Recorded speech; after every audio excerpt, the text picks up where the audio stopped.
ইদানিং একটা সিদ্ধান্ত নিয়েছে যে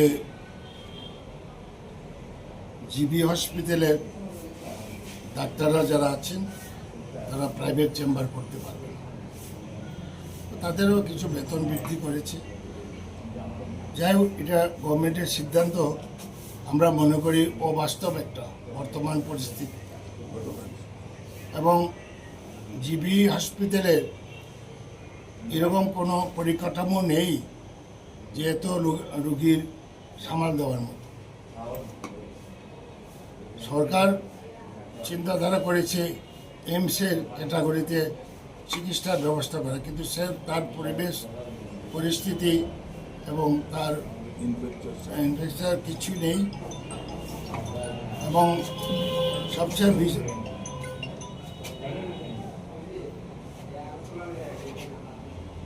একটা বিষয় যে আগরতলা শহরে 20টা নার্সিংহোম আছে। এই নার্সিংহোমে আমরা খবর পাই যে প্রত্যেক দিন ভোরবেলা প্রায় 20 জন মহিলার সিজার হয়। এটা বন্ধ হয়ে গেছে প্রায়। এবং জিবি হসপিটালে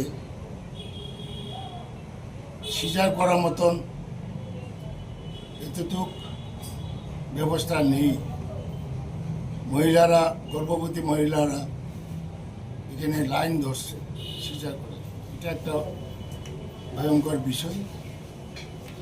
এবং হাসপাতালে শত শত লোকের ভিড় হচ্ছে। একটা কার্ড নিতেই 2 ঘন্টা লাগে। ডাক্তারের চেম্বারে ডাক্তারের দেখা করতে 2 ঘন্টা লাগে। এরকম একটা পরিবেশ বিরাজ করছে। তো আমরা মনে করি বর্তমান পরিস্থিতিতে এই যে সিদ্ধান্তটা অবাস্তব। সরকারের কাছে আমরা দাবি রাখব এটা প্রত্যাহার করার জন্য, এবং এটার প্রতিবাদে আমরা আগামী 5ই জুলাই রবিবার আগরতলার গান্ধী মূর্তির কাছে আমরা 6 ঘন্টার একটা প্রতিবাদে ধর্নায় বসব। অল ইন্ডিয়া পঞ্চায়েত পরিষদের ব্যানার আমরা করব।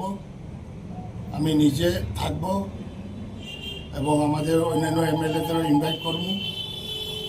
এবং আমাদের এই সংগঠনে যারাই যুক্ত আছেন ত্রিপুরাজ্যে সবার কাছে আপনাদের মাধ্যমে আহ্বান রাখি 11টার ভিতরে যাতে ওই ধর্না মঞ্চে উপস্থিত থাকেন, এবং 3:30টার মধ্যে আমরা সেই ধর্নাটা আমরা শেষ করব।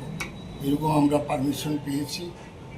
তো আমি বিশ্বাস রাখি, এর মধ্যেই দেখেছি আজকে ডাক্তার অ্যাসোসিয়েশনগুলোর সঙ্গে রাজ্য সরকারের স্বাস্থ্য দপ্তরের সচিবের বৈঠক আছে।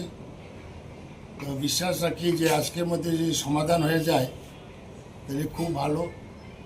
আমরা অ্যাপিল করব গভর্নমেন্টকে আবার পুনর্বিবেচনা করার জন্য।